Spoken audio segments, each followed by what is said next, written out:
la déportation et le 79e anniversaire de la victoire du 8 mai 45. Et en accord avec M. le maire, je laisse la parole à M.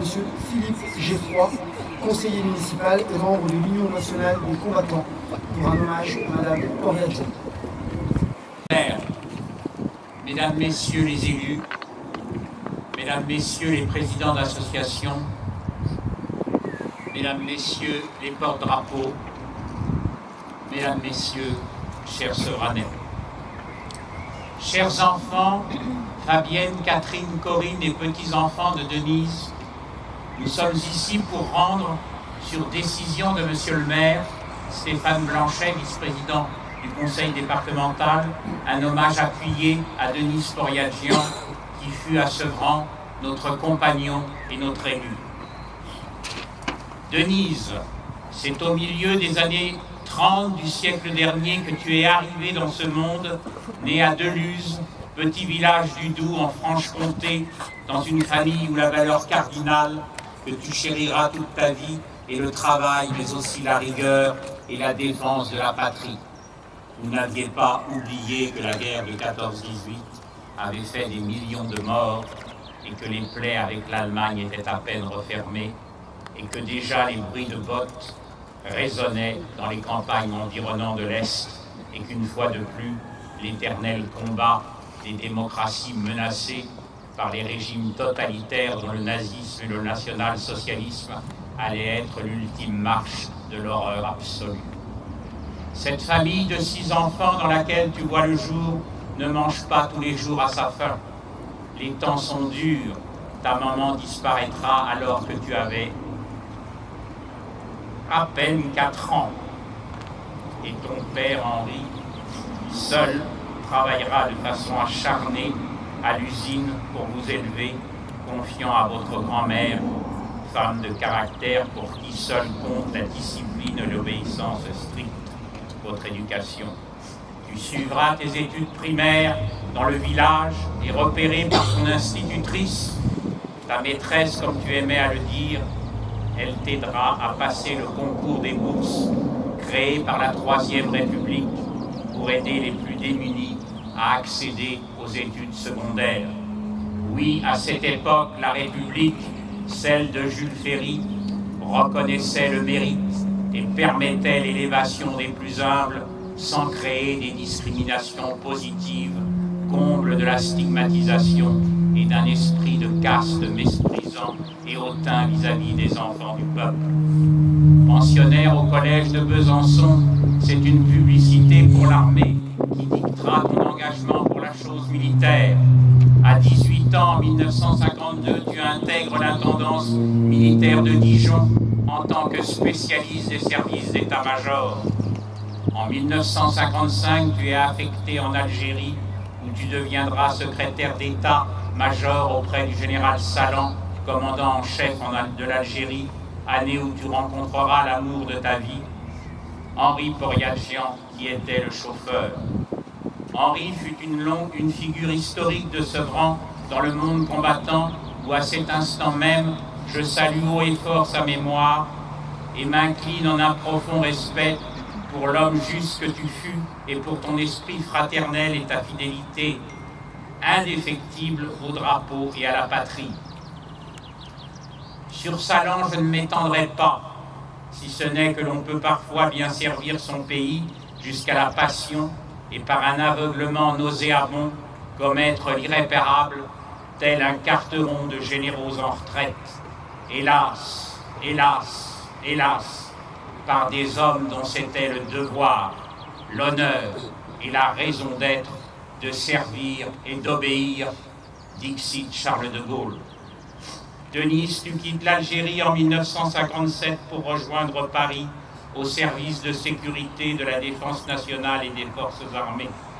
Elle sera faite par décision du général Bijard, première femme major de l'armée de terre, à la suite de sa brillante réussite dans ce tout nouveau concours d'admission dans le corps des majors. Placée à sa demande en retraite en 1983, elle sera intégrée dans la réserve, promue sous-lieutenant et nommée à l'honorariat dans son grade. En 1983, Elle sera élue conseillère municipale dans les rangs de l'opposition à Sevran et réélue en 1989. En 1995, présente sur la liste de Jacques Oudot, nouveau maire de Sevran, elle deviendra adjointe au maire en charge du Centre communal d'action sociale, de l'action sociale des personnes à la retraite et du monde combattant. Denise s'impliquera tout personnellement avec le soutien total de son mari Henri. C'est avec constance qu'elle deviendra et qu'elle interviendra en faveur des plus démunis grâce à une action déterminée et un courage hors pair au sein notamment du Centre communal d'action sociale. Son dévouement permettra à un grand nombre de ses camarades du monde combattant d'obtenir la retraite d'anciens combattants. Impliquée dans le monde combattant, elle le sera non seulement de Sevran, où elle fut présidente des médaillés militaires, membre de l'UNC, dont son mari fut le président, mais aussi au niveau national, où elle fut administrateur national des médaillés militaires. Denise, ton grand honneur fut ta passion, ta mission particulièrement réussie au service des autres et ta volonté de réussir pour le bien public et l'accomplissement du travail bien fait. Au-delà de ta famille que tu chérissais, tu avais un amour de la France, ta patrie, qui aujourd'hui manque trop souvent à nos dirigeants, plus soucieux d'une souveraineté transnationale qui ne peut être qu'un leurre que l'on agite devant le peuple pour l'amadouer, mais qui lui ne se trompe pas et qui sait qu'un petit chez soi vaut mieux qu'un grand chez les autres. Denise, la nation qui était ton idéal, t'a reconnu et honoré, toi qui en effet étais chevalier de la Légion d'honneur, médaillé militaire, chevalier de l'Ordre national du mérite, croix du combattant. Denise, femme de devoir, repose en paix, Sevran, ici présent, pour toi, reconnaissant, honneur et patrie.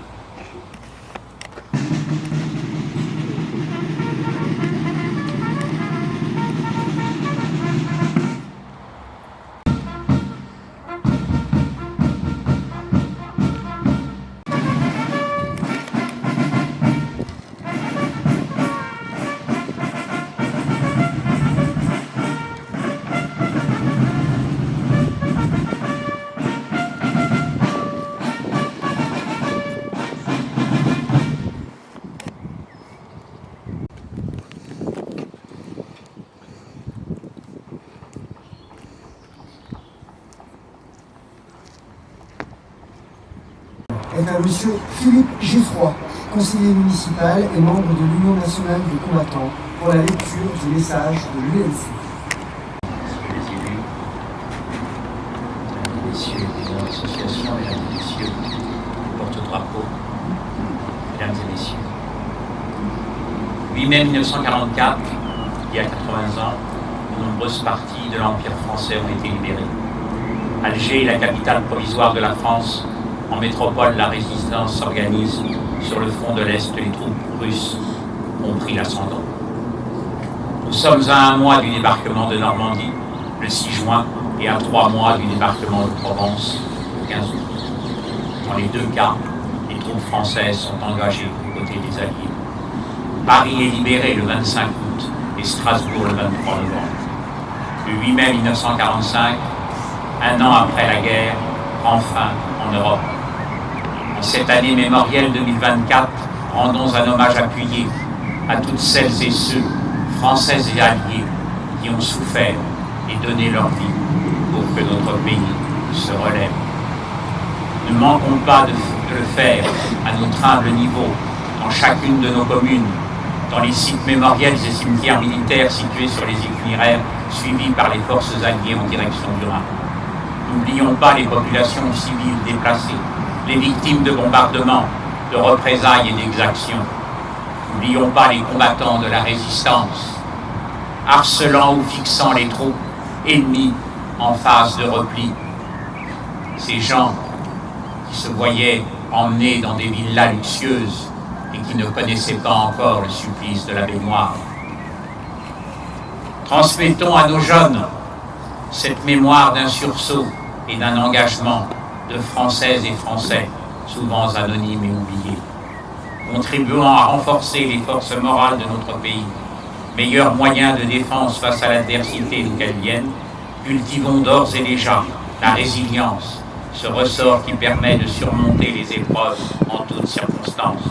Honneur aux combattants de 1944, comme eux restons unis pour conserver les valeurs pour lesquelles ils ont souffert et ils se sont sacrifiés. Vive la nation, vive la République, vive la France.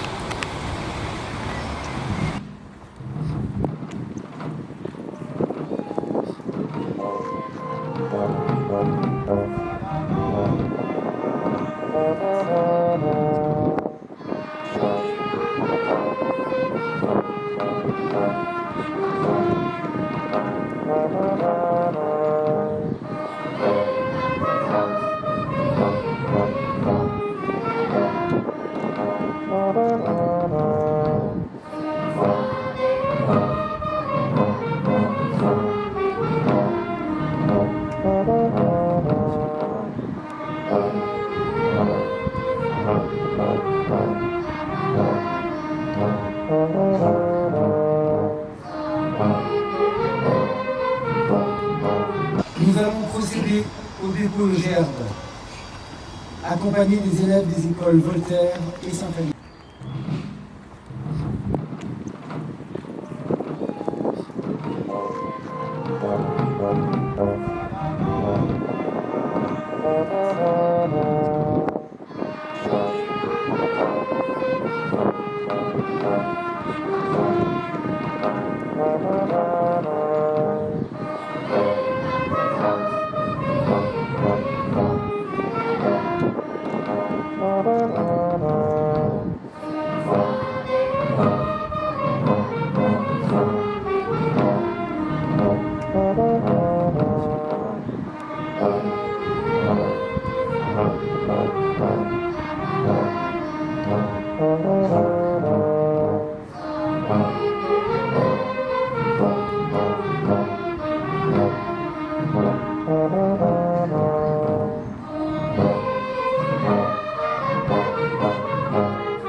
Quelques instants de recueillement. Aux morts.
Le chant des partisans.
Repos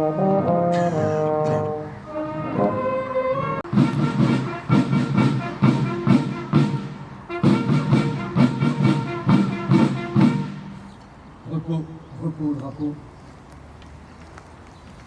Salut au président d'association d'anciens combattants, puis au porte-drapeau par Monsieur le maire, vice-président du conseil départemental, mesdames et messieurs les élus du conseil.